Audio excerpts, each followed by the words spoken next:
$3,000 for a single kiss. $3,000 to taste innocence for the first time in his 35 years of calculated existence. But when Alexander Kane's lips finally touched hers in the dim light of his private library, when he felt her tremble against him like a leaf in a storm, when she whispered his name with a mixture of fear and longing that pierced straight through the armor he'd built around his heart, he realized no amount of money in the world could have prepared him for what Lily Foster would do to his soul. If you want to discover how a clumsy waitress spilling wine on a tech billionaire's $5,000 suit led to a love that rewrote both their destinies, subscribe to the channel now. Leave a like if you believe that sometimes the most innocent hearts teach the most jaded souls how to feel again. And tell me in the comments where you're listening to this story from. Your presence here makes every word worth telling. The glass shattered against marble floor like a gunshot in the hushed elegance of the Celestial Room, Manhattan's most exclusive restaurant where reservations required 6 months advance notice and a bank account that could feed a small country. Lily Foster stood frozen, her cheap black waitress uniform now soaked with $1,500 Chateau Margaux, watching in absolute horror as red wine dripped from the sleeve of the most beautiful man she'd ever seen. Not just beautiful. Devastating. The kind of beautiful that made her forget how to breathe, how to think, how to do anything except stare at the sharp angles of his face, the ice-blue eyes that were now fixed on her with an expression she couldn't quite read, the perfectly tailored charcoal suit that she had just completely ruined. Time seemed to stop.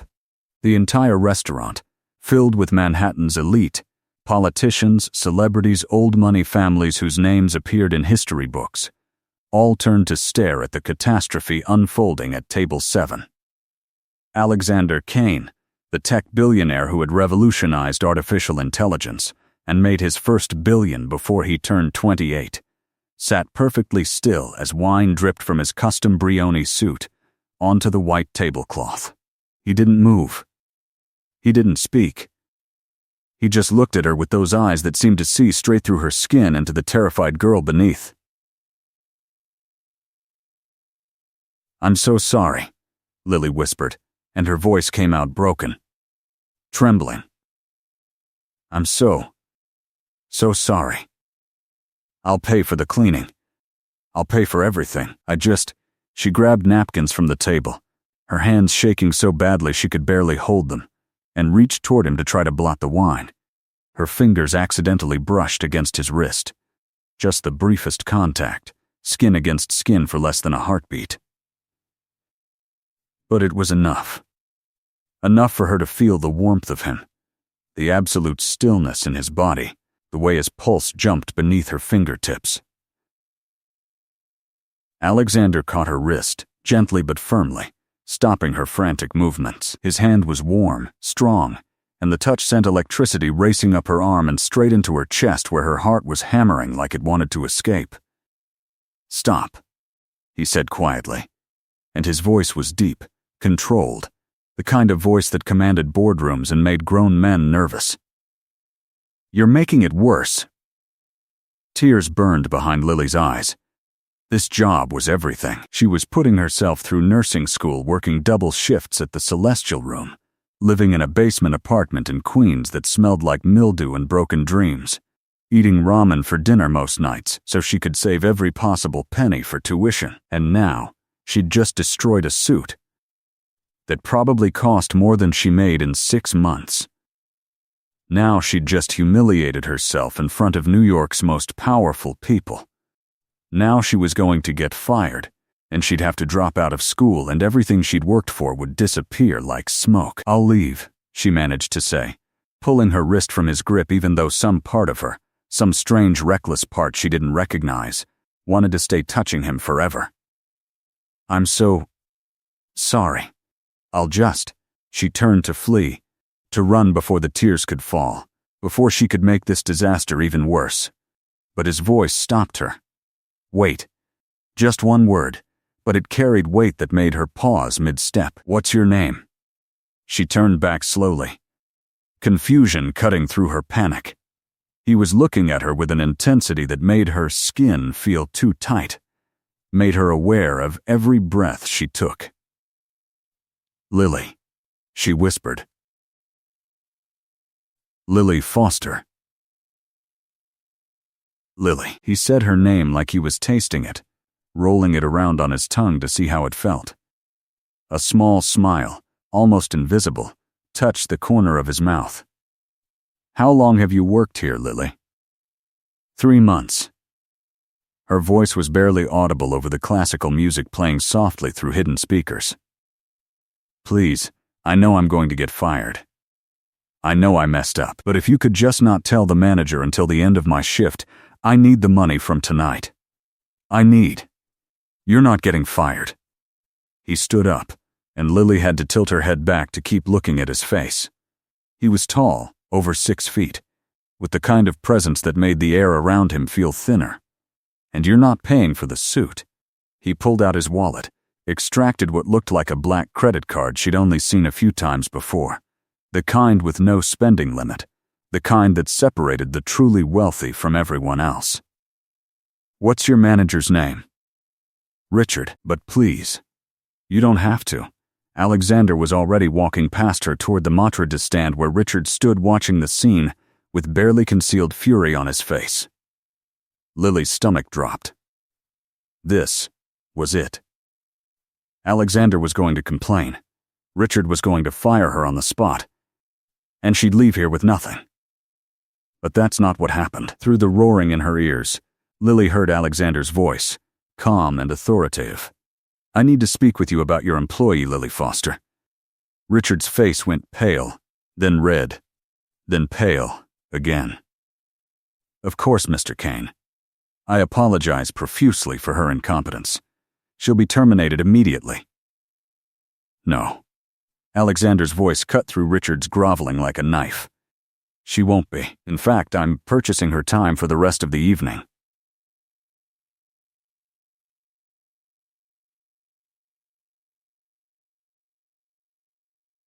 Silence.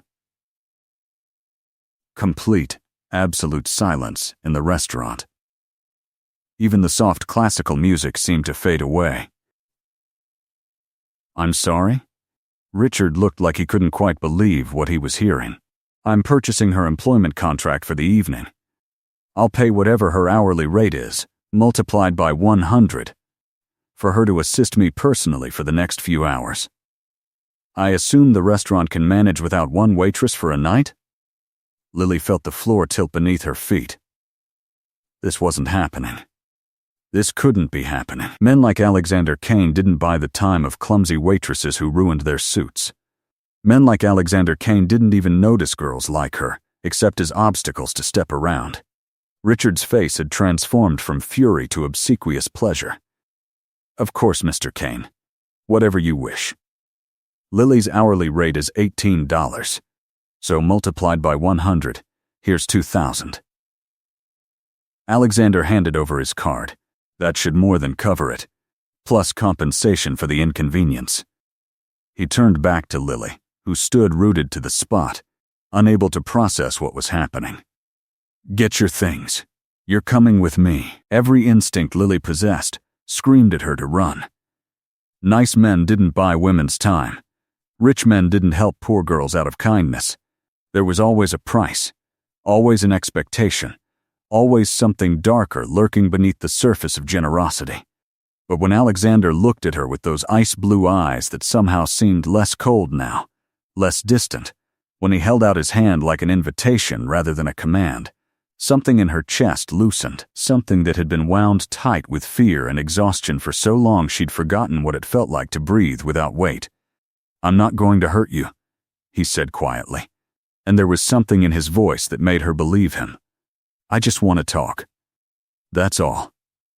She found herself nodding, found her feet carrying her to the employee break room where her worn leather bag hung on a hook, found her hands fumbling with the zipper while her mind raced through 1,000 possibilities. When she emerged, Alexander was waiting by the entrance, his wine-stained jacket now removed, his white shirt pristine beneath.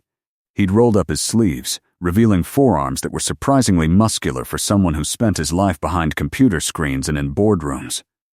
The night air hit her like a slap when they stepped outside. October in Manhattan carried the kind of cold that cut through thin uniforms and reached bone. Lily shivered, wrapping her arms around herself, wishing she'd brought a jacket but knowing she'd sold her good coat last month to pay for a medical textbook. Alexander noticed immediately. Of course he did. Men like him noticed everything. He shrugged out of his suit jacket and draped it over her shoulders before she could protest. The fabric was still warm from his body. Smelled like expensive cologne and something else. Something uniquely him that made her want to bury her face in the material and just breathe. "Thank you," she whispered, clutching the jacket tighter. "You didn't have to. You're cold." He said it simply, as if that explained everything, as if caring for her comfort was the most natural thing in the world. A sleek black car pulled up to the curb, a driver emerging to open the back door. Not a taxi, not even a regular car service, a private vehicle with leather seats and tinted windows, and the kind of luxury that made Lily's basement apartment seem even more pathetic by comparison. Alexander gestured for her to enter first. She hesitated, her hand on the doorframe, looking back at him one more time. "Where are we going?" she asked, and she was proud that her voice didn't shake even though her entire body was trembling. "Somewhere we can talk without an audience." He smiled, and it transformed his entire face from intimidating to almost gentle. "I promise you're safe with me, Lily. I give you my word." She didn't know why she believed him. She didn't know why she climbed into that car, why she let him slide in beside her, why she didn't demand to be let out when the driver pulled away from the curb and headed uptown. Maybe it was exhaustion. Maybe it was curiosity. Maybe it was the way he looked at her like she mattered, like she was something more than just another invisible worker in Manhattan's machine of wealth and poverty. They drove in silence through the glittering city. Lily watched the lights blur past the window, watched the neighborhoods change from the elegant streets of Midtown to the towering luxury of the Upper East Side, watched as they pulled up in front of a building that made her breath catch. The Apex Tower. 70 stories of steel and glass that Alexander Kane himself had designed and built, the crown jewel of his real estate portfolio. "You live here?" she asked unnecessarily, because, of course, he lived here.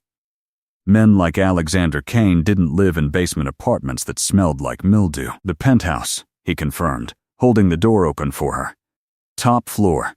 The lobby was all white marble and gold accents, security guards who nodded respectfully as Alexander passed, a private elevator that required a keycard to access.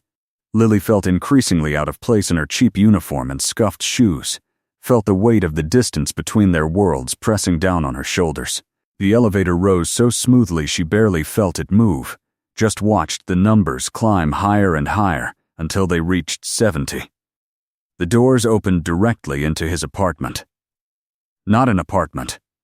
A penthouse that sprawled across the entire top floor, with floor-to-ceiling windows that offered 360-degree views of Manhattan, spread out below like a carpet of stars. Lily stepped inside and forgot how to form words. The space was decorated in minimalist elegance, all clean lines and carefully chosen pieces that probably cost more than her entire year's salary. Abstract art on the walls that she recognized from museum visits.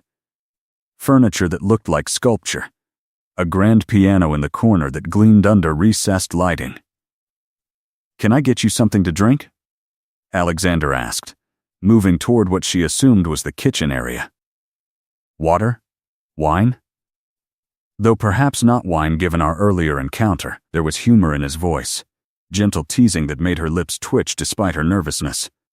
"Water is fine. Thank you." He returned with 2 glasses, handed her one, then gestured toward the massive windows.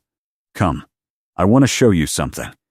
She followed him across the open space to where the windows overlooked Central Park, a dark rectangle of nature surrounded by the city's endless light.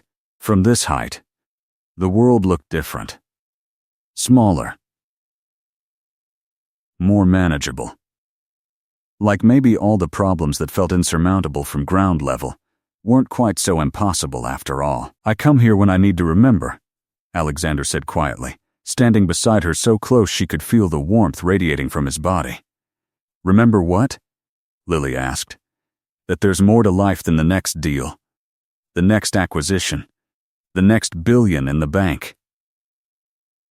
He took a sip of his water, his eyes on the city below. That somewhere down there, people are living real lives. Falling in love. Making dinner, tucking their children into bed. All the things that matter, that I've spent years telling myself I didn't need. There was loneliness in his voice, a kind of aching emptiness that Lily recognized because she carried the same weight. Different circumstances, different tax brackets, but the same fundamental solitude. "Why did you bring me here?" she asked, turning to face him. "You could have just let me get fired. You could have complained to my manager and forgotten I existed 5 minutes later. Why did you pay for my time? Why am I standing in your penthouse instead of serving overpriced food to people who don't see me?" Alexander set his glass down on a nearby table, then turned to face her fully.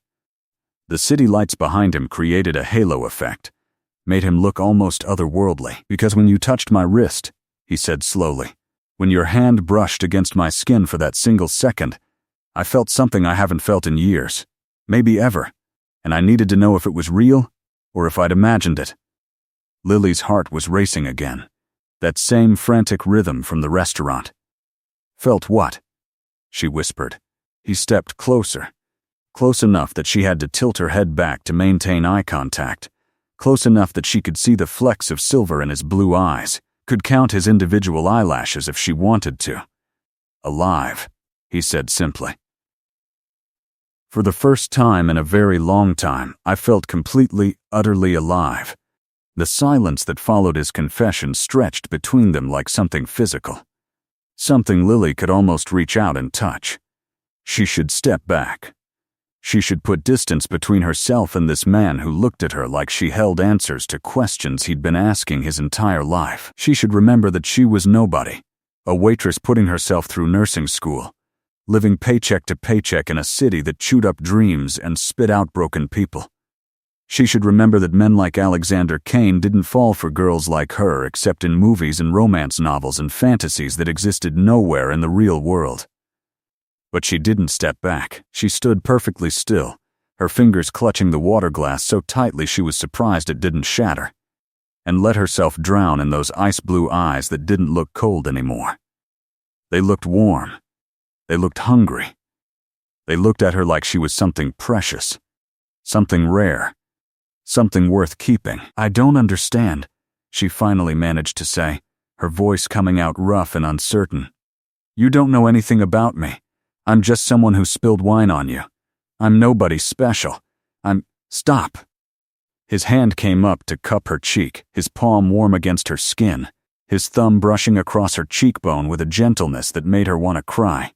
"Don't diminish yourself. Not here. Not with me."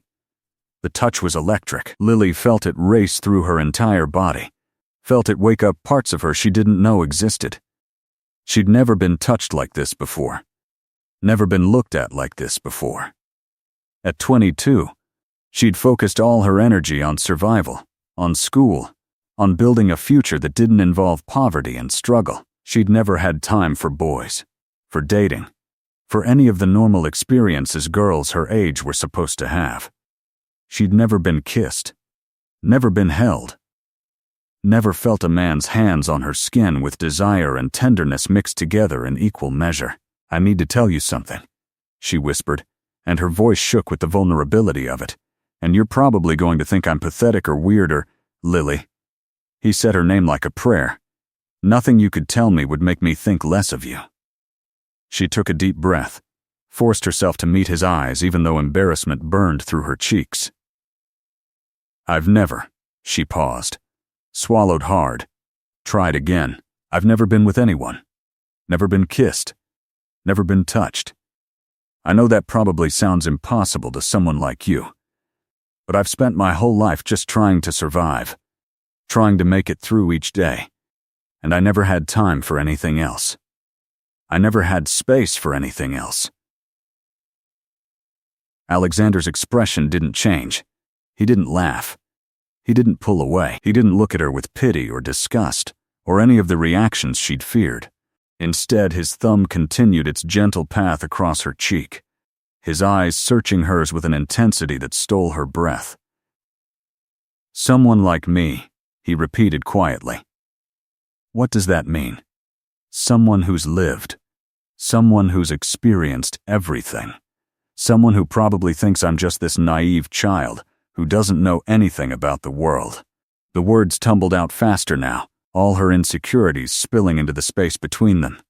Someone who could have anyone, literally anyone, and who couldn't possibly want someone as inexperienced and ordinary as me. He moved closer, so close now that she could feel his breath on her face, could feel the heat of his body through the thin fabric of her uniform. "Can I tell you what I see when I look at you?" he asked, and his voice was rough with something that sounded almost like pain. She nodded, not trusting herself to speak.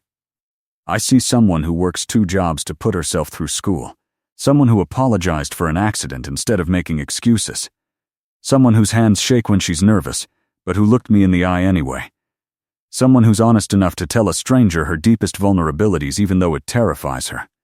His other hand came up to frame her face, holding her gently like she was made of glass. "I see someone real in a world full of people wearing masks, someone genuine in a city built on pretense, someone brave enough to still have hope despite everything trying to crush it." Tears slipped down Lily's cheeks before she could stop them. No one had ever seen her like this. No one had ever looked past the uniform and the poverty and the exhaustion to see the person underneath. "I don't know what you want from me," she whispered. "I don't know how to do this. I don't know the rules." "There are no rules," Alexander said softly, his thumbs wiping away her tears with a tenderness that broke something open inside her chest. "There's just this. Just us.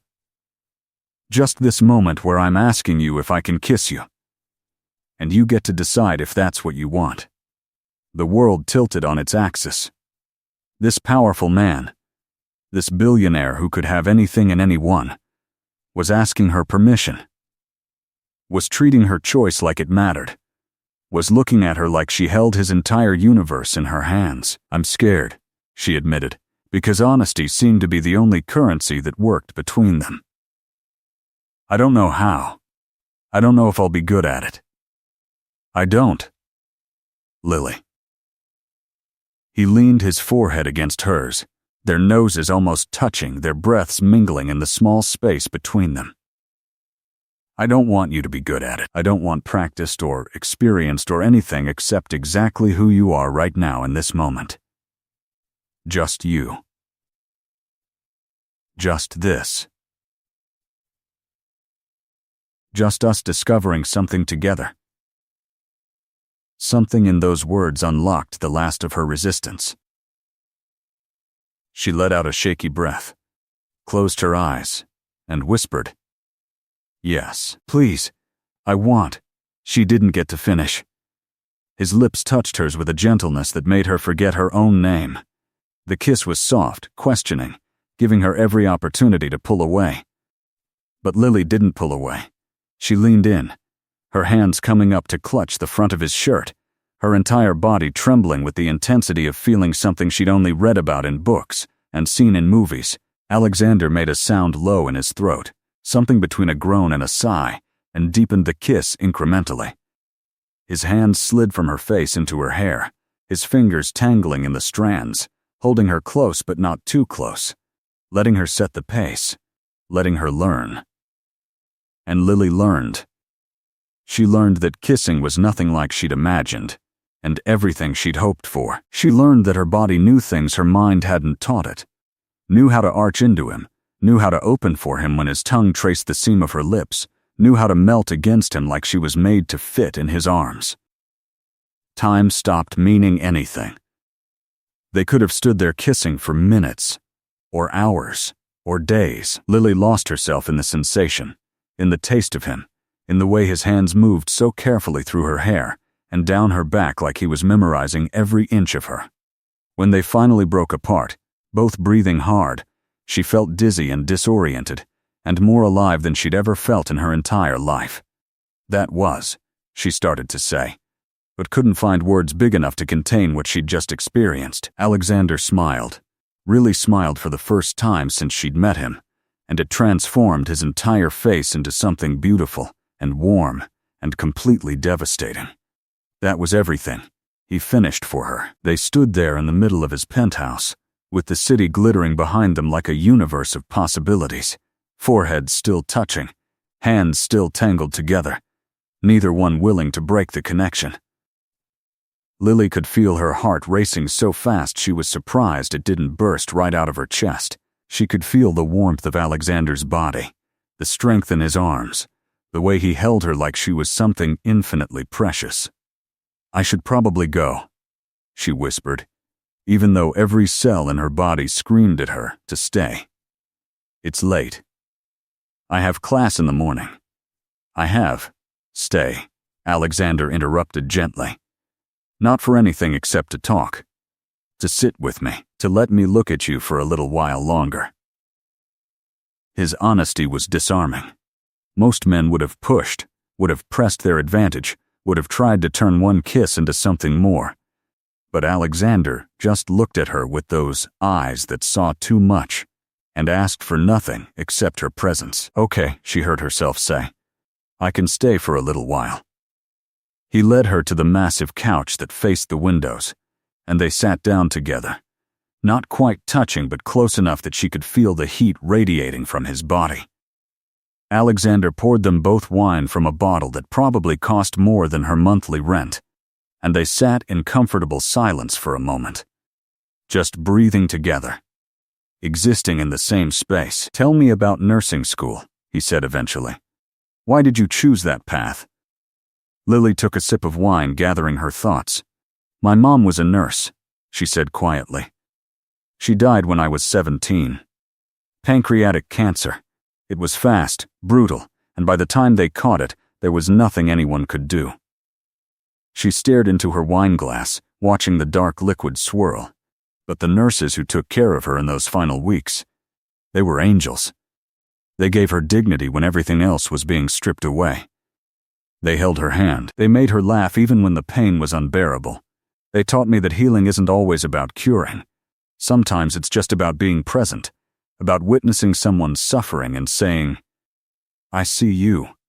You matter. You're not alone." Alexander's hand found hers, their fingers intertwining naturally.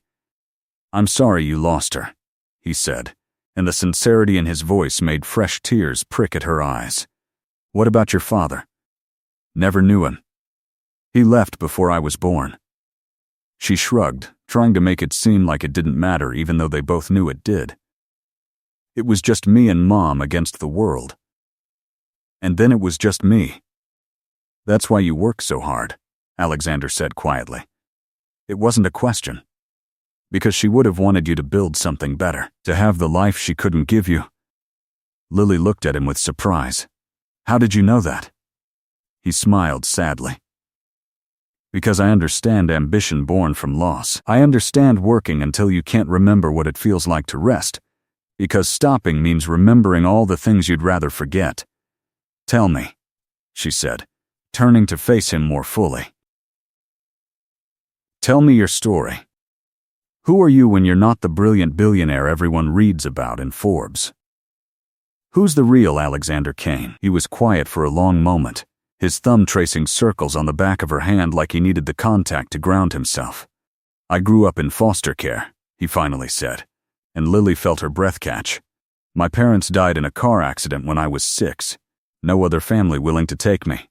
I spent the next 12 years being shuffled from home to home, never belonging anywhere, never being anyone's first choice."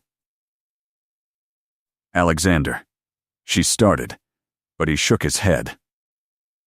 "Let me finish. I need to finish." She nodded, squeezing his hand in encouragement. "I learned early that the only person I could count on was myself. I learned that love was a luxury I couldn't afford, that attachment meant pain, that the only way to survive was to need nothing and no one." He looked at her then, his eyes carrying a weight that made her chest ache. So I built walls. I threw myself into school, into technology, into making money. Because money meant power, and power meant I'd never be vulnerable again. I made my first million at 21 developing software, my first billion at 28 with artificial intelligence applications. By 30, I had everything anyone could want. Houses, cars, private jets, more money than I could spend in 10 lifetimes. But you were lonely, Lily said softly, understanding flooding through her. Desperately lonely. Success is hollow when you have no one to share it with, when you go home to empty houses filled with expensive things that mean nothing. When you realize you've spent so long protecting yourself from pain that you've also locked out any possibility of joy. They sat in silence again, but this time it was different. This time it was the silence of two people who recognized their own wounds reflected in someone else, who understood that sometimes the bravest thing you can do is let someone see your scars. Why me? Lily finally asked. I still don't understand. You could have anyone. Models. Actresses. Brilliant women who move in your world. Why a broke nursing student who spilled wine on you? Alexander turned to face her fully, his free hand coming up to cup her cheek again in that gesture that was already becoming familiar. Because when you looked at me in that restaurant, you didn't see my bank account, you didn't see Alexander Kane, tech, billionaire. You just saw a man whose suit you'd ruined, and you were genuinely distressed about it. You apologized like it mattered, like I mattered, not because of what I own, but because I'm a human being who might be inconvenienced. He leaned closer, his voice dropping to almost a whisper, and when you touched me, even accidentally, I felt something I'd spent 35 years believing was a myth. I felt connection. Real, genuine human connection. I felt it too, Lily admitted, her voice small but certain. I thought I was crazy. I thought I was imagining it because I was scared and overwhelmed, and you were so beautiful I couldn't think straight. Beautiful? He laughed, a real laugh that crinkled the corners of his eyes. I've been called many things. Brilliant, ruthless, innovative, dangerous, but never beautiful. Then people haven't been looking at you right, Lily said, surprising herself with her boldness. You're devastating. You're the kind of beautiful that makes it hard to breathe, that makes me forget every single intelligent thing I've ever known. Now it was Alexander's turn to look vulnerable, his eyes widening slightly like her words had struck something deep inside him. No one's ever talked to me like this, he said quietly, like I'm just a person. Like the money and the power and the empire I've built don't matter at all. They don't, Lily said firmly. Not to me. I don't care if you're a billionaire or a barista. What matters is this. She placed her hand over his heart, feeling it beat strong and steady beneath her palm. What matters is how you make me feel seen. How you asked permission before you kissed me. How you listen like my words actually matter. How you're honest about your loneliness instead of pretending you have it all figured out. Alexander covered her hand with his, pressing it more firmly against his chest. I want to know everything about you, he said intensely. I want to know what makes you laugh, what makes you cry, what you dream about at 3 a.m. when you can't sleep. I want to know your favorite color and your biggest fear, and what you order at coffee shops. I want to know all of it. Lily felt something warm bloom in her chest, something that felt dangerous and wonderful at the same time. That's a lot of wanting for someone you just met, she said, trying to keep her voice light even though her heart was racing. I know. He didn't look away, didn't try to minimize it. I know it's fast. I know it's crazy. I know I should be rational and measured and careful. But I've spent my entire life being rational. I've spent 35 years building walls and following rules and never letting myself feel anything that couldn't be quantified or controlled. And then you walked into my life with your scared eyes and your honesty and your trembling hands, and something in me just broke open. I'm scared, Lily whispered, Because it was the truth, and she was learning that truth was the only thing that worked between them. I'm scared that this is too good to be real. I'm scared that I'm going to wake up tomorrow in my basement apartment and realize this was all just a dream. I'm scared that you're going to realize I'm not special, that I'm just an ordinary girl who can't possibly fit into your extraordinary world." Alexander stood up, pulling her with him, and led her to the floor-to-ceiling windows. Manhattan spread out below them in all its glittering glory, millions of lights representing millions of lives, each one a story unfolding in the darkness. "You see all of this?" he asked, gesturing to the city.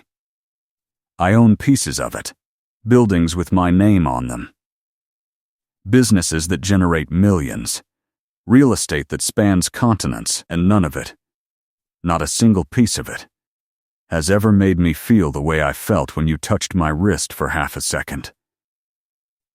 He turned her to face him, his hands on her shoulders, his eyes boring into hers with an intensity that made her feel transparent.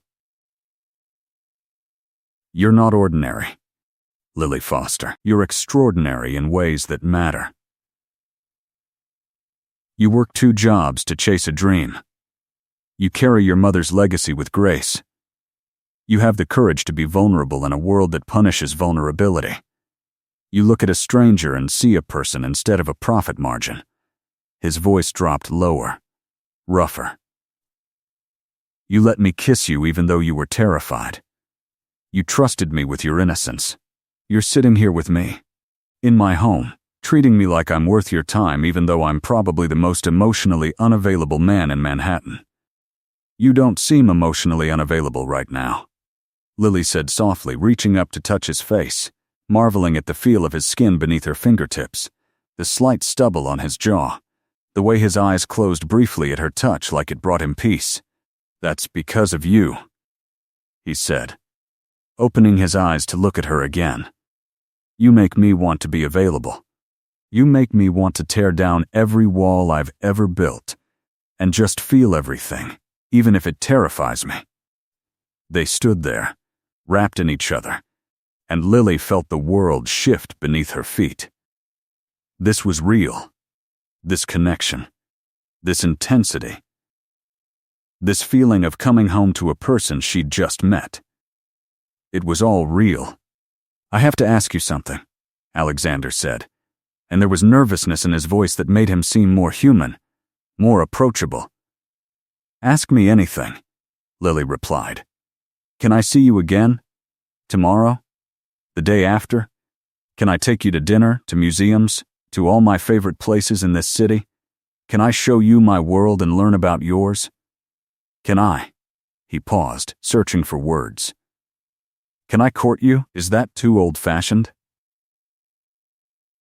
I don't even know the rules anymore. I don't know how people date. I just know that I want to see you again, and again, and again until seeing you becomes as natural as breathing." Lily felt tears prick her eyes again, but this time they were happy tears, overwhelmed tears, tears that came from being seen and wanted and valued by someone who seemed too good to be real. "Yes," she said, smiling through the tears. "Yes to all of it. But I need to be honest with you about something." "What?" He looked worried, like she might take it all back. "I have school. I have work. I have responsibilities that I can't just abandon because a gorgeous billionaire wants to spend time with me. My life is chaotic and unglamorous and full of ramen dinners and studying until 3 in the morning and scrubbing floors to pay rent. If you want to be part of that, if you want to see the real me, then you have to understand it comes with a lot of ordinary, boring reality." Alexander smiled, and it was the most beautiful thing she'd ever seen. "I don't want the edited version of you, Lily. I don't want the version that tries to fit into my world or pretends to be something you're not. I want the ramen dinners and the late-night study sessions and the chaotic, messy, beautiful reality of your life. I want all of it." "You say that now," she said, trying to inject some practicality into the moment even though her heart was singing. "But when you're sitting in my tiny apartment with the leaky ceiling and the neighbors who fight at 2 in the morning, You might change your mind. Try me, he challenged, his eyes sparkling with something that looked like excitement. Show me your world, Lily Foster. Let me in. And in that moment, standing in a penthouse worth more than she could fathom, wrapped in the arms of a man who looked at her like she held the secrets to the universe, Lily made a decision. She decided to be brave. She decided to trust. She decided to let herself believe that maybe, just maybe, fairy tales could happen to ordinary girls who spilled wine on extraordinary men. Okay, she whispered. Okay. Alexander kissed her again. And this time it was different. This time there was promise in it. Commitment. The taste of possibility and future, and all the things they might become together. When they finally pulled apart, both breathing hard, he rested his forehead against hers and smiled. I should take you home, he said reluctantly. Even though every part of me wants you to stay, but I want to do this right. I want to prove to you that this isn't about anything except genuinely wanting to know you. Lily nodded, touched by his consideration even as her body protested the idea of leaving. They gathered her things, Alexander insisting she keep his jacket because the night had grown colder, and made their way back down to the waiting car. The drive to Queens felt both too long and too short. They held hands in the back seat, not talking, just existing together in comfortable silence. When they pulled up in front of her building with its peeling paint and broken security door, Alexander didn't flinch. He just looked at it with the same intensity he looked at everything, like he was trying to understand this piece of her world. Can I walk you to your door? He asked. It's not safe here at night, Lily said hesitantly. You and your expensive clothes. You'll be a target. Then I guess you'll have to protect me, he said with a smile, already opening the car door. They climbed the stairs to her basement apartment, Alexander following close behind her, his presence somehow making the dingy hallway seem less depressing. When they reached her door, Lily hesitated, her key in the lock, suddenly acutely aware of the vast difference between his penthouse with its city views and her tiny space that smelled like mildew and old radiator heat. You don't have to come in, she said quietly. I'm sure it's nothing like what you're used to. Alexander's hand covered hers on the doorknob. Lily, I don't care about the apartment. I care about you. Please, let me see where you live. Let me understand this part of your life.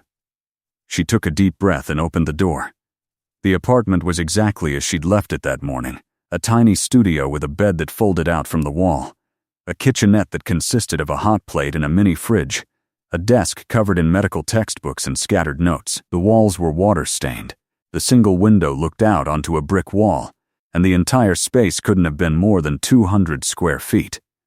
But Alexander didn't look at it with pity or disgust. He looked at it with curiosity, and something that might have been respect.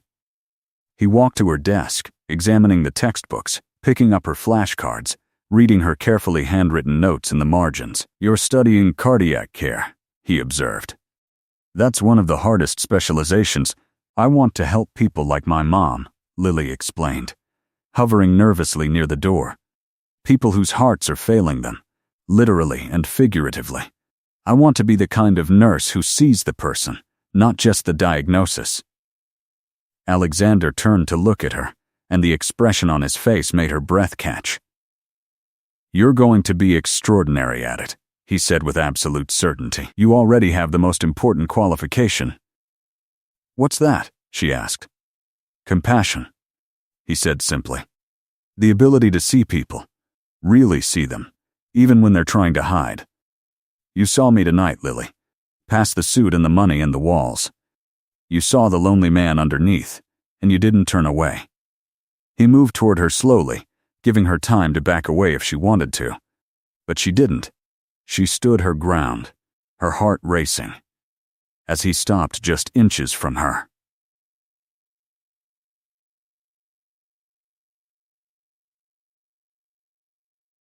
Thank you for tonight, he said softly. Thank you for trusting me. Thank you for letting me into your world. Thank you for the most honest, real evening I've had in years." "Thank you for seeing me," Lily replied, her voice catching on the emotion of it all. "Thank you for making me feel like I matter." "You do matter," Alexander said fiercely, his hands framing her face again in that gesture she was already addicted to. "You matter more than you know.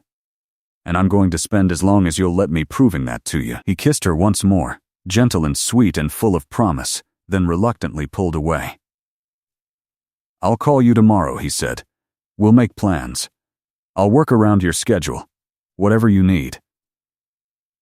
"You don't have my number," Lily pointed out with a small smile. He pulled out his phone, handed it to her.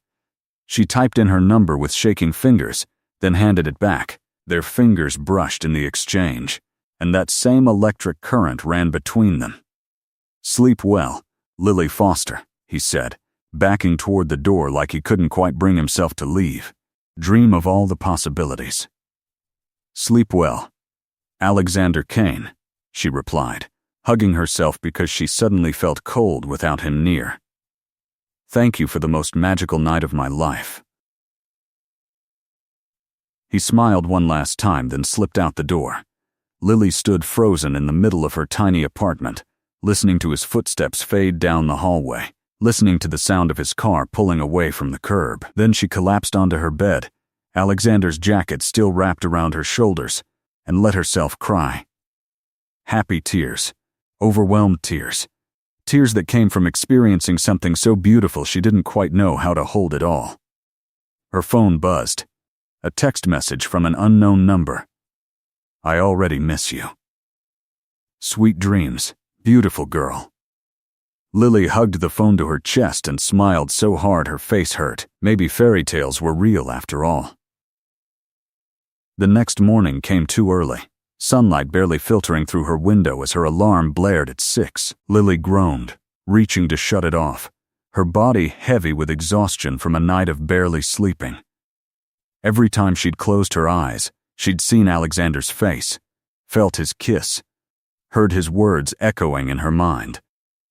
She dragged herself out of bed, went through her morning routine in a daze, pulled on her scrubs for her clinical rotation at the hospital. It was only when she was rushing out the door, already late, that she realized she was still wearing Alexander's jacket. It smelled like him, like expensive cologne and possibility, and she found herself burying her face in it for just a moment before reluctantly hanging it on her door.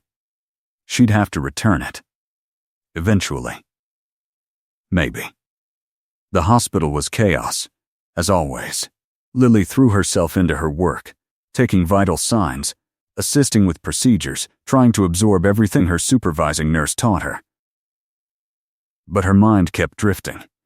Kept replaying last night frame by frame like a movie she couldn't stop watching. During her lunch break, her phone buzzed. "How's your day going?" "I'm thinking about you." Lily's heart did a little flip. She typed back quickly, busy. "Hospital is crazy today. How are you? Missing you. Can I see you tonight?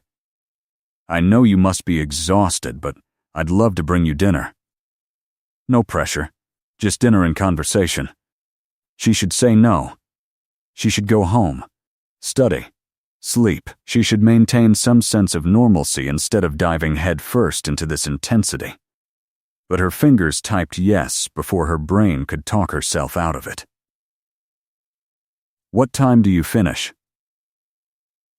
7. "But I'll be gross and tired and not fit for public consumption." "Perfect. I'll pick you up at the hospital. Wear whatever you're wearing." "I don't care." Lily found herself smiling at her phone like an idiot, and her coworker Sarah noticed. "Who's got you grinning like that?" Sarah asked, nudging her with an elbow.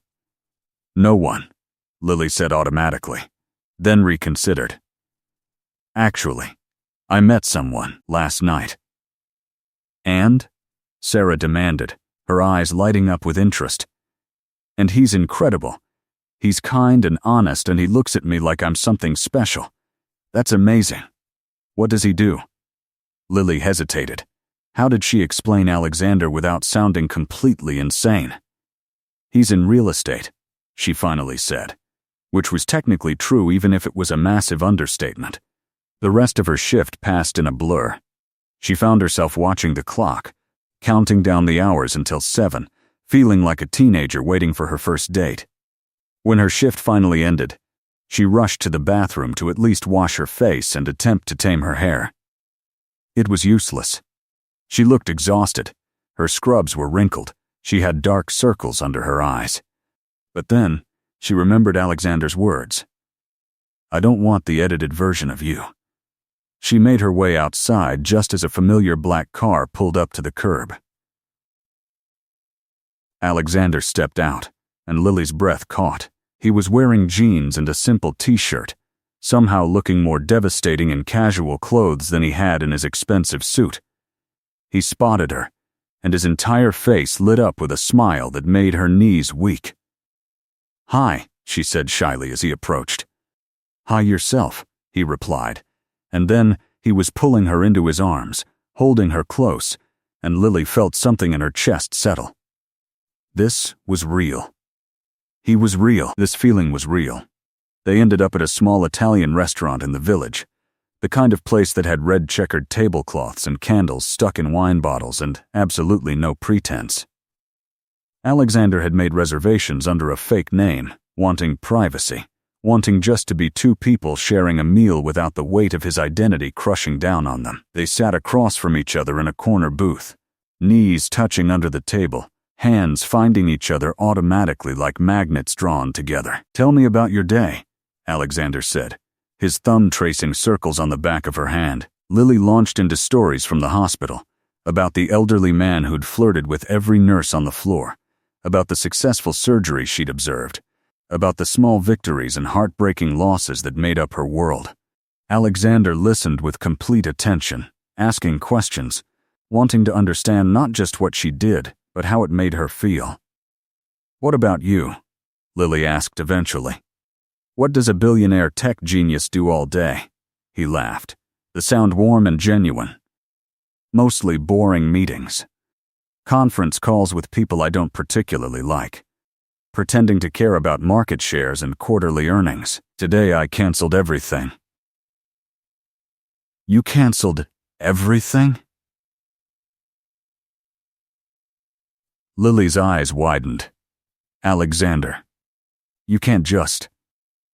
"I can." "And I did," he interrupted gently. "I spent the day thinking about you. I went to 3 different jewelry stores looking at necklaces because I kept imagining how they'd look against your skin. I called my assistant and asked her to research nursing programs because I wanted to understand what you're working toward. I stared at my phone like a lovesick teenager, trying to decide if texting you twice was too much or not enough." Lily felt warmth spread through her chest. "You went to jewelry stores?" "I didn't buy anything," he assured her quickly. "I didn't want to overwhelm you. But I couldn't stop thinking about you wearing something beautiful. Something that would remind you of me when we're apart. I don't need jewelry to think about you," Lily said softly. "I've thought about nothing but you all day. I almost gave a patient the wrong medication because I was daydreaming about last night." "That's terrifying and also incredibly flattering," Alexander said with a grin. Their food arrived, and they ate slowly, sharing bites, talking about everything and nothing. Lily learned that Alexander loved classical music, but secretly listened to pop songs when he worked out. That his favorite color was the exact shade of blue the ocean turned just before a storm. That he'd never had a pet because he'd never stayed anywhere long enough to take care of one. That his biggest regret was not learning to play an instrument when he was young. Alexander learned that Lily was terrified of heights despite loving the view from his penthouse. That she stress-baked cookies at 2 a.m. during exam weeks. That she'd seen every romantic movie ever made and cried at all of them.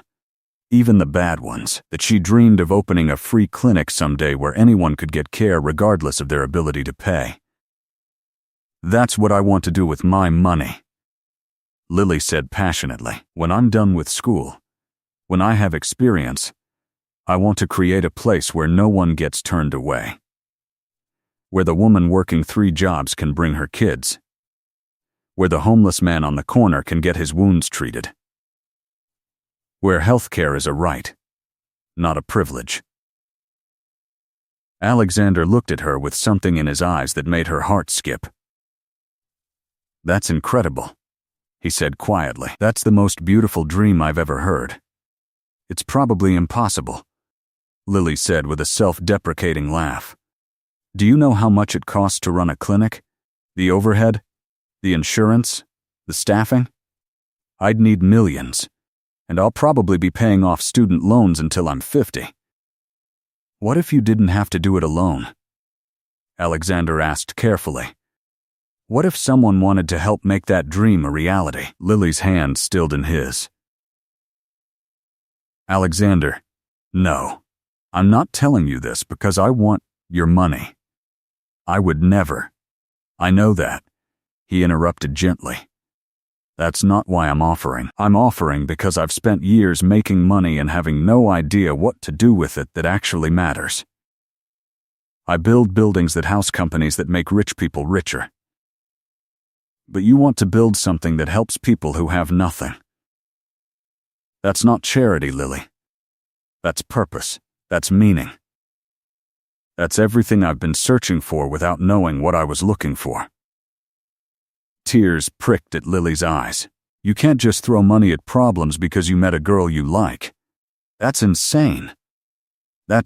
"I'm not throwing money at a problem," Alexander said firmly. "I'm investing in a vision. In a dream. In someone who sees the world the way it should be instead of the way it is. You're going to change lives, Lily Foster. I can see it, and I want to be part of that. Not because I think my money can buy your affection, but because for the first time in my life, I see a way to use what I have to make a real difference." They stared at each other across the table, the weight of his words hanging in the air between them. "This is too much," Lily whispered. "We just met. You don't know me well enough to make these kinds of offers. You don't." "I know enough," Alexander said with absolute certainty. "I know that you're genuine and passionate, and you care about people in a way I've never seen. I know that you have vision and drive and the kind of heart that this world needs desperately. I know that meeting you feels like waking up after sleeping my entire life. And I know that I want to be part of your world, Lily. Not to change it or control it or buy my way into it. Just to support it, to help make your dreams possible." Lily wiped at her eyes, overwhelmed by the intensity of it all. "Can we take this slow?" she asked. "Can we just be two people getting to know each other before we start planning charitable foundations and changing the world?" Alexander smiled, bringing her hand to his lips and pressing a kiss to her knuckles. "We can take it as slow as you need. I'm not going anywhere." They finished dinner, splitting a tiramisu even though Lily protested that she was full, then walked through the village hand in hand like any other couple in love. Except they weren't any other couple. They were a billionaire and a nursing student. Two people from completely different worlds who somehow fit together like puzzle pieces that had been searching for each other their entire lives. "I want to show you something," Alexander said, leading her down a side street to where a small jazz club had a crowd gathered outside. "I come here sometimes when I need to remember what real music sounds like. No algorithms. No auto-tune. Just human beings making art together." They slipped inside, found a small table in the back, and let the music wash over them. Lily leaned against Alexander's shoulder, feeling his arm come around her waist, feeling safe and cherished in a way she'd never experienced. The singer had a voice like velvet and heartbreak, singing about love and loss, and all the beautiful, terrible things that made life worth living. When they finally left the club, it was past midnight. Alexander insisted on driving her home, and this time when they arrived at her building, he walked her all the way to her door without her protesting. At her threshold, he pulled her close, his hands settling on her waist like they belonged there. "I had the best time tonight," he said softly. "Every minute with you is better than the last." "Me too," Lily whispered, her arms looping around his neck. "I keep waiting to wake up and find out this is all a dream." "It's not a dream," he assured her, leaning down to kiss her forehead, her cheeks, the tip of her nose, building anticipation until she was practically vibrating with want. When his lips finally met hers, it was different than the night before. There was more confidence, more heat, more of the desire they were both trying to keep under control. Lily heard herself make a sound, something between a gasp and a moan, and felt Alexander's grip on her tighten. His tongue traced the seam of her lips, and she opened for him instinctively, letting him deepen the kiss until she forgot where she ended and he began. When they finally broke apart, both breathing hard, Alexander rested his forehead against hers. "I should go," he said. But he didn't move. "I should let you sleep. You have class tomorrow." "I don't want you to go," Lily admitted, then immediately felt her face heat. "I don't mean I'm not trying to, I know," he said gently. "And I want to stay more than you know, but I meant what I said about doing this right. I want to build something real with you, Lily. Something that lasts. And that means not rushing, not letting physical desire override everything else, no matter how much I want to." She appreciated his restraint even as her body protested it. "You're a good man, Alexander Kane," she said, pressing one more quick kiss to his lips. "Better than you give yourself credit for, only because you make me want to be," he replied. "Sleep well, beautiful girl. I'll text you tomorrow." After he left, Lily got ready for bed in a daze, her lips still tingling from his kisses, her body still humming with awareness. She climbed into her narrow bed and pulled out her phone, finding a text already waiting. "I miss you already. Tomorrow I want to take you somewhere special. Wear something comfortable. Trust me?" Lily smiled and typed back, "I trust you." Good night, Alexander. Good night, Lily. Sweet dreams. The next day passed in a blur of classes and studying. True to his word, Alexander texted her throughout the day, random messages that made her smile. "Thinking about you. And just passed a bookstore and saw a medical text you might need. Can I get it for you? And I've decided your smile is my new favorite thing in the entire world." When evening came, Lily found herself nervous as she got ready. What did somewhere special mean to a billionaire? Should she dress up? Dress down? She settled on jeans and a simple sweater, comfortable shoes, and minimal makeup. When Alexander picked her up, he was also dressed casually, and his approving smile told her she'd chosen correctly. "Where are we going?" she asked as they drove through the city. "You'll see," he said mysteriously, his hand finding hers on the seat between them. They drove for almost an hour, leaving Manhattan behind, heading into Connecticut. Lily watched the landscape change from urban to suburban to almost rural, confusion and curiosity warring in her mind. Finally, they pulled up to a massive gate that opened automatically. Beyond it, a long driveway wound through manicured grounds, and at the end stood a house that took Lily's breath away. Not a modern glass palace like she might have expected, but an old Victorian mansion, all gingerbread trim and wraparound porches and turrets that reached toward the darkening sky. "Alexander, what is this place?" she breathed. "This is where I grew up," he said quietly. "Or rather, this is one of the places I grew up. It was a group home for foster children. I lived here from age 8 to 14, and it was the closest thing to a real home I ever had." Lily's heart clenched. "Why are we here?" "Because I bought it," Alexander said simply. 5 years ago it was going to be demolished to make way for condos. I couldn't let that happen, so I bought it, restored it, and turned it into something better. Come on, I want to show you." They got out of the car and walked toward the house. As they got closer, Lily could hear voices, laughter, the sounds of children playing. Alexander opened the front door and they stepped into a foyer that was both elegant and welcoming, with comfortable furniture and walls covered in children's artwork. A woman appeared, her face lighting up when she saw Alexander. "Alex. You didn't tell me you were coming." She pulled him into a hug, then turned curious eyes to Lily. "And who is this lovely young lady?" "Margaret. This is Lily Foster." "Lily. This is Margaret Chen." She runs this place. Runs what, exactly? Lily asked, still trying to piece together what she was seeing. The Alexander Kane Foundation Home for Children, Margaret said warmly. We house up to 20 foster children at a time. Give them stability, education, therapy, everything they need to heal and grow. Alex funds the entire operation. Lily turned to Alexander with wide eyes. He looked almost embarrassed. I told you I've been trying to figure out what to do with my money that actually matters. This is part of it. Giving kids like I was a real chance, a real home, even if it's temporary. How many houses like this do you have? Lily asked quietly. 12, he admitted. Across the country. This was the first, though. This will always be special. Margaret excused herself to check on dinner, and Alexander led Lily through the house, showing her the bedrooms, the study areas, the massive kitchen where children were helping prepare the evening meal, the playroom filled with toys and laughter. In every room, children waved at Alexander, calling out his name, clearly comfortable with him. You come here often, Lily observed. It wasn't a question. Once a month at least. I have dinner with them. Help with homework. Just try to be present.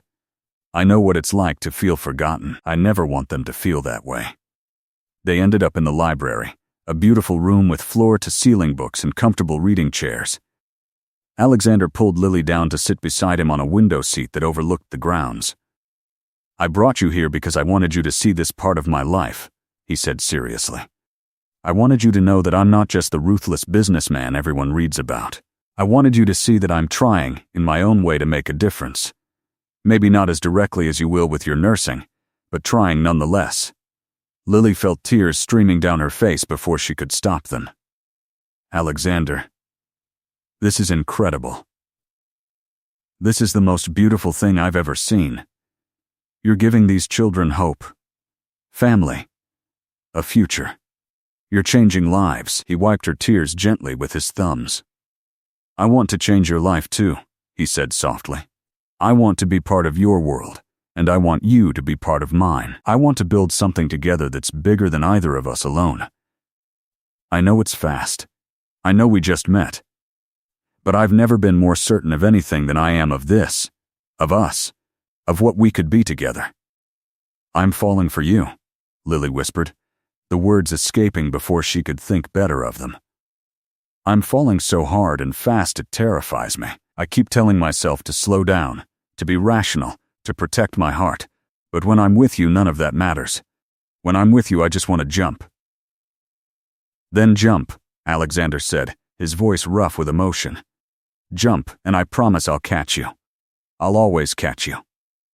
He kissed her then, deep and slow and full of promise, and Lily felt herself surrendering to it, to him, to this feeling that was bigger than logic or reason or fear. They stayed for dinner, sitting at a long table with 20 children who ranged from toddlers to teenagers, all of them eating and laughing and teasing each other like real siblings. Lily watched Alexander interact with them, saw how he remembered each child's name and interests, how he asked about their days and really listened to the answers, how he was patient when a 5-year-old spilled juice on him, and kind when a sullen 13-year-old barely grunted in response to his questions. You're good with them, she said later as they drove back to the city. You make them feel seen, just like you make me feel seen. They deserve to be seen, Alexander replied. Every child deserves to matter to someone. That's all any of us really want, isn't it?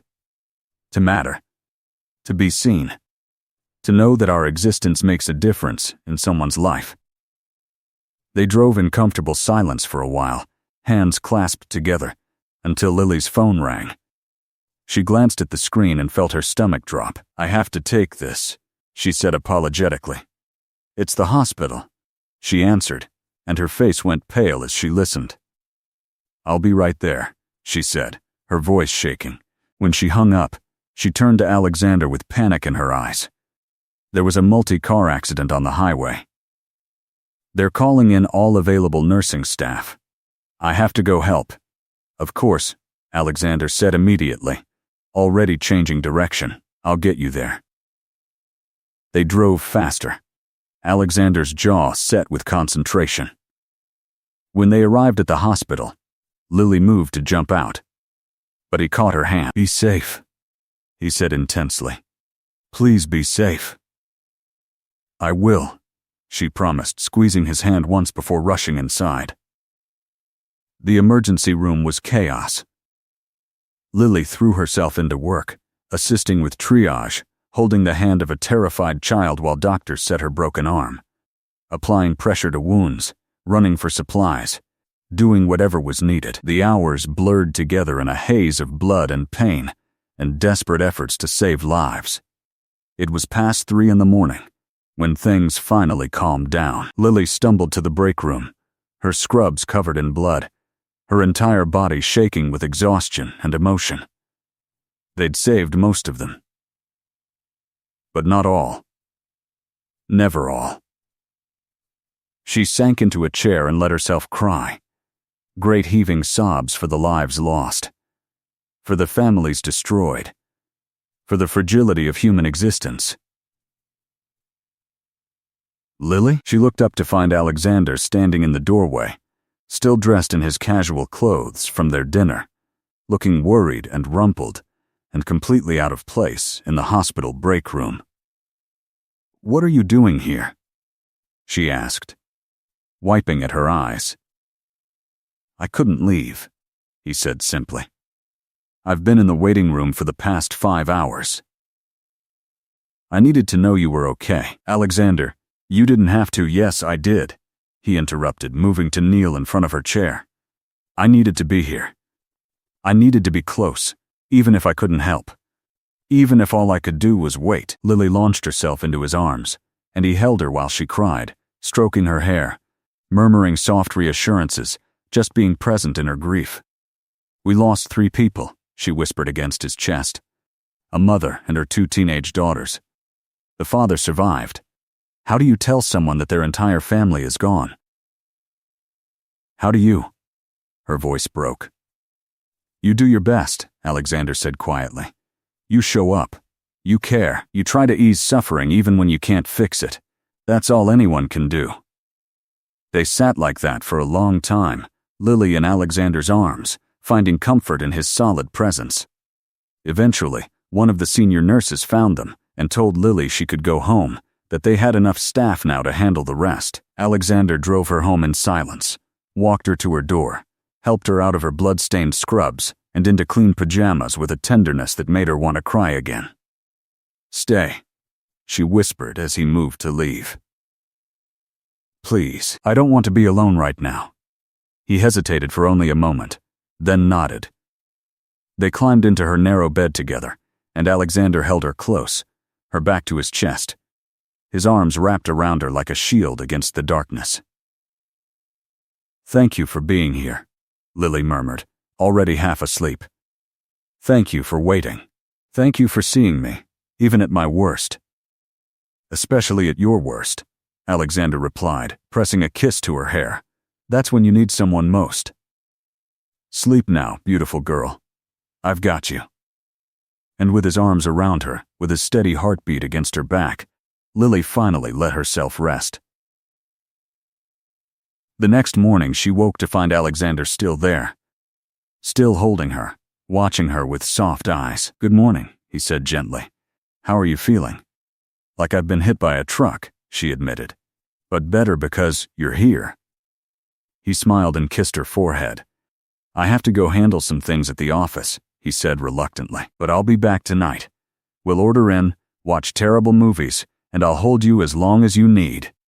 That sounds perfect, Lily said, and meant it. Over the next few weeks, they fell into a rhythm. Alexander learned to work around Lily's chaotic schedule, showing up at the hospital with coffee when she had late shifts, bringing her dinner when she was too exhausted to eat, studying alongside her in comfortable silence when she had exams. Lily learned to navigate Alexander's world, attending charity galas where she felt out of place, but where he never left her side, meeting his business associates who looked at her with curiosity and sometimes disdain, learning to hold her head high and remember that her worth wasn't determined by her bank account. They went on dates that ranged from simple coffee shop meetings to elaborate dinners at the finest restaurants in the city. They talked for hours about everything and nothing. They kissed in doorways and held hands in public, and slowly, carefully, built something real together. But as their relationship deepened, challenges emerged. Alexander's world had rules and expectations that Lily struggled to understand.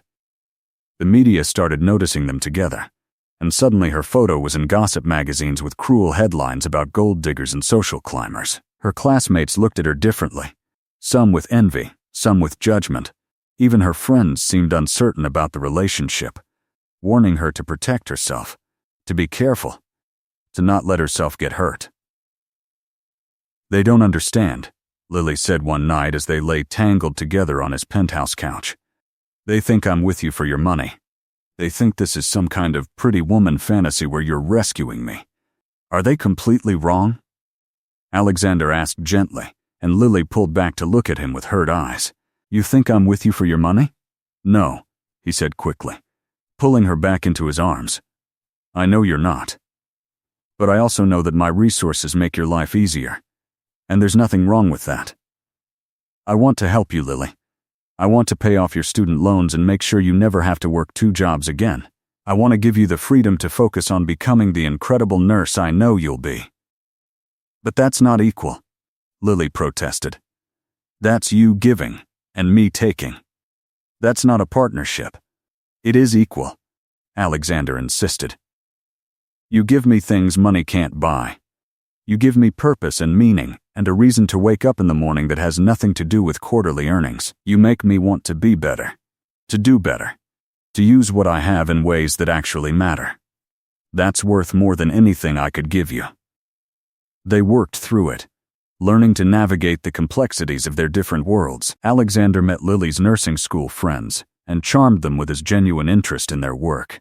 Lily learned to hold her own at business dinners, asking intelligent questions and refusing to be intimidated by people who looked down on her. 3 months into their relationship, Alexander asked Lily to meet his closest friend Marcus, who also happened to be his business partner. They met for lunch at a quiet restaurant, and Lily could feel Marcus studying her throughout the meal, evaluating her, trying to determine if she was genuine or just another person trying to use Alexander for his wealth. "So, Lily," Marcus said over dessert, "what are your intentions with my friend here?" Lily appreciated his directness. "I intend to love him," she said simply. "To support him, to challenge him when he needs it and comfort him when he hurts. To build a life with him that's about more than money or status or any of the things that don't actually matter." Marcus smiled slowly. "Good answer. Alex, you picked well." That night, lying in bed together, Alexander pulled Lily close. "I love you," he said, the first time he'd spoken those words. "I know it's soon, but I can't keep pretending I don't. I love you, Lily Foster. I love your passion and your compassion and the way you see the world. I love how you make me want to be better. I love how you're not afraid to call me out when I'm being an ass. I love everything about you." Lily felt tears slip down her cheeks. "I love you too," she whispered.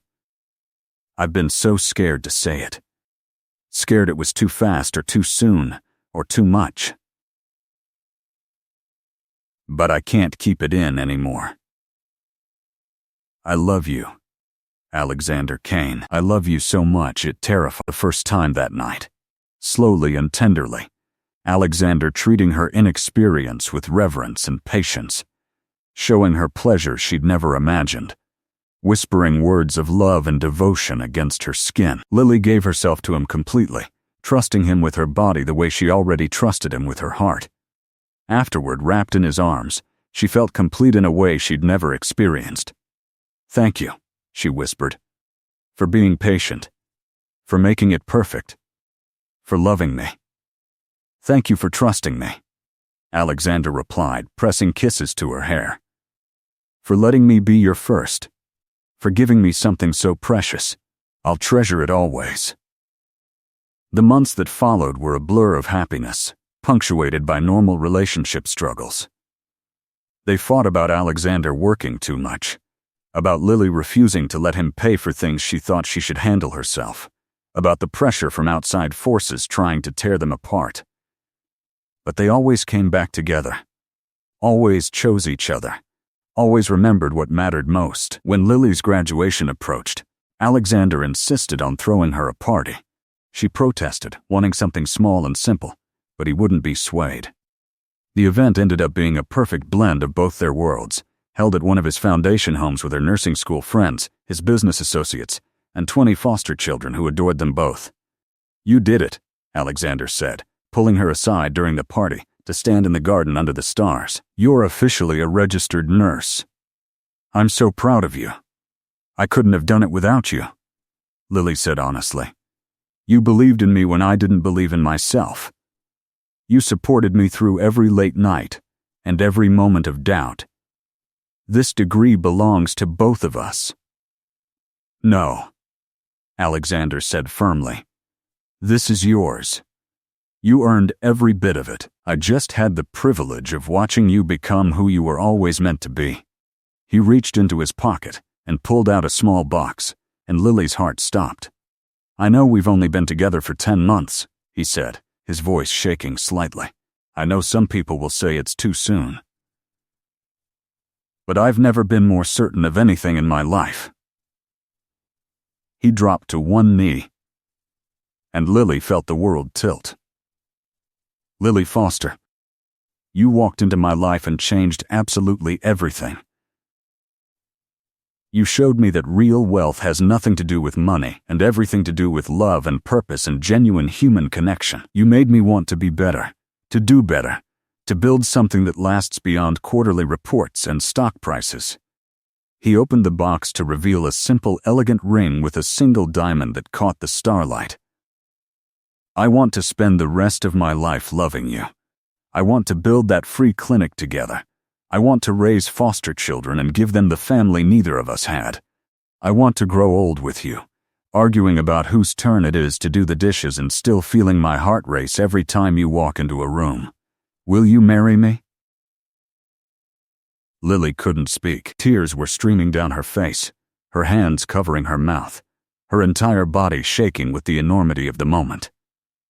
"Yes," she finally managed to choke out. "Yes, yes, 1,000 times yes."